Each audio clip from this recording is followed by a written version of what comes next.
No. Hello, viewers. Welcome back to our podcast. Today we are just going to be rambling, and yeah, we haven't got a main forward to go here, so we will just vibe and talk for God knows how long. How are we, boys? Unalive. Alive, that's always a good start. I woke up today breathing. I mean, that's what they say, isn't it? Well, I did say unalive, which is the complete opposite of what you said, but yeah.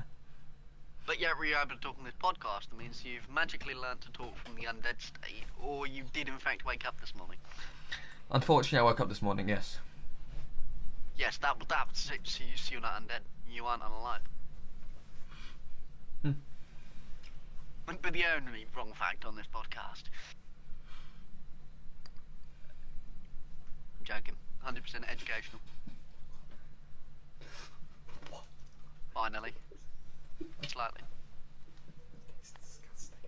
Okay. So, any potential... Sorry, that was my medication alarm. Yes, I I take. was about to say, I take whose medication. mother's calling him? Whose mother's calling him? I take medication. That's some white girl shit. Well, this is definitely an interesting side to the podcast, isn't it? At least if it was Adele, it'd be alright, you know what I mean? Nah, I mean, what it is. Ryan, have you it's, got any ways to ruin someone's childhood? Like something similar to the Nemo story? Well, apart from the fact that the fact that clownfish are genetic and, you know, they switch genders, that after Nemo's mother died, his Yeah, dad something completely different on the similar scale.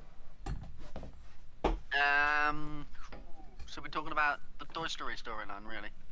Mm. The Pixar storyline. Pretty Go for much. it. What, we're talking about Pixar theory? Yeah. Yep. Ooh.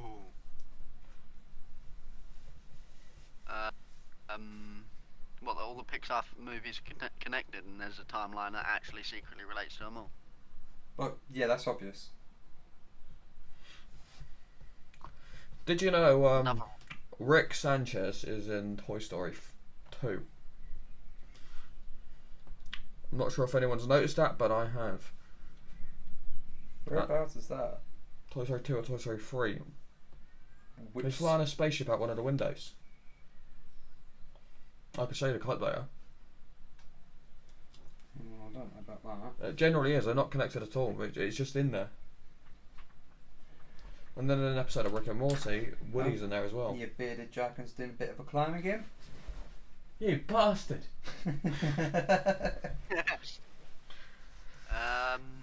Let's go Sorry, get ladies and gentlemen, for that disruption. We are now back.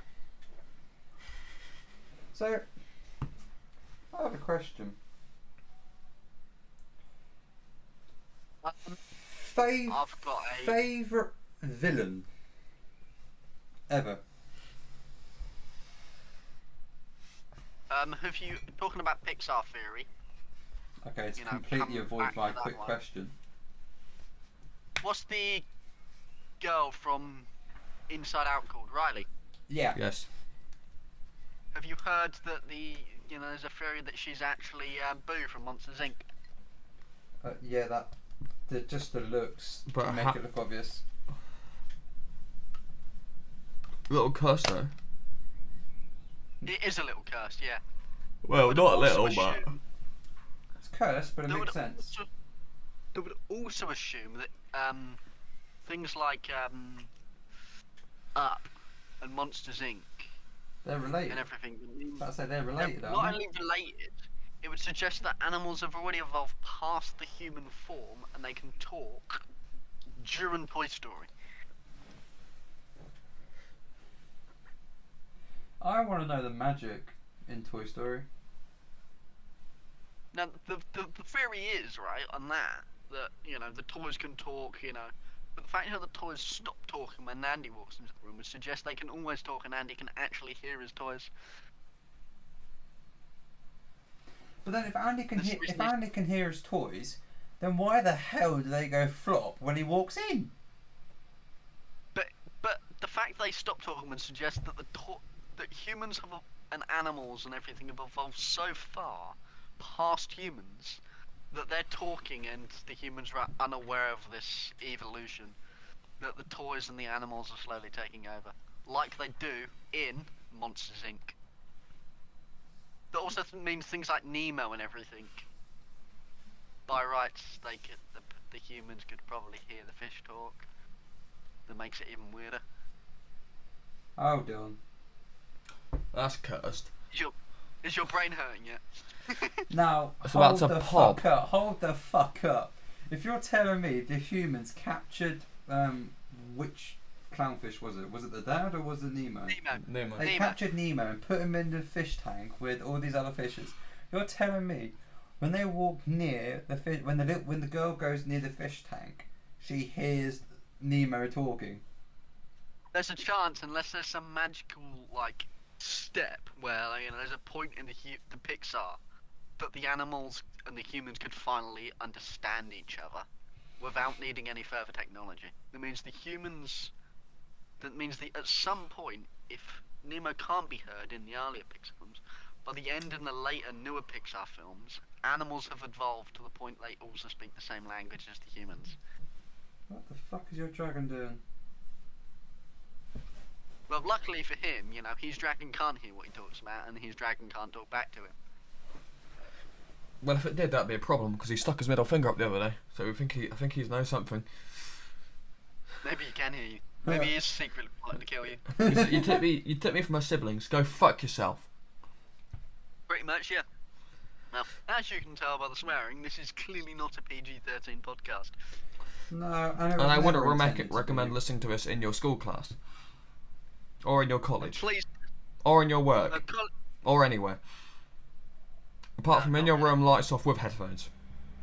Bro, why would you have your lights off? So no one can see the podcast. That's a very good point. Thought you're going down I the don't other think route you'd there. Lights off, listen to our sexy voices. Fuck's sake. And this is us. Go fuck yourself.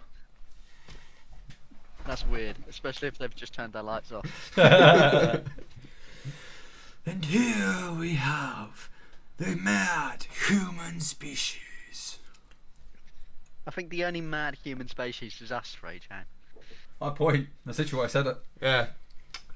I don't even think we're human at this point. No, We're talking about I don't think we're human. talking about evolution. Us three are a perfect example of de-evolution, the fact where the human race are going slowly backwards. Well, we're a hell of a lot more forward than the 90% of this current generation. Who think they can identify as a fucking Asda bag. Well, I suppose there is people shitting in cat litter, so I suppose we're not quite so far past the de-evolution as some. Hold on, And there are some people walking around with a I've fucking got a face point mask here. and a tail. I've got a point here. You know how us three madly hate the furries? We can't, I shouldn't be rude to the furries. The furries might want to watch this podcast, but yes, I know how much we hate the furries. Shouldn't there be like a seasonal hunting season for the furries? Yeah.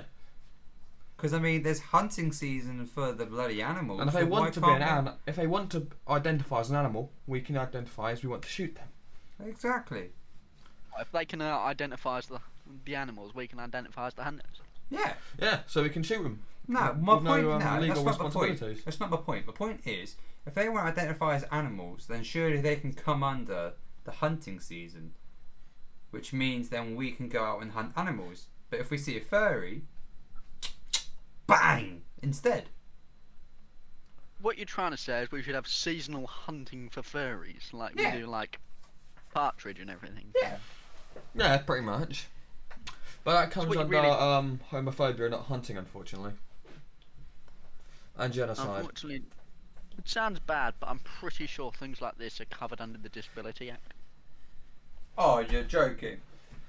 No, Well, but I think it is generally a protected right under the Disability Act. Oh well, I'm fucked. Well, talking about this, if you ain't a male or a female, you're classed as disabled under the eyes of the law. Oi. Yeah, pretty much. Well, I know you're a bit in between some days, but you're still a male as we speak. With your Thank big you. tits, you might be a female tomorrow. Hey. Toys, let's go back on target, please.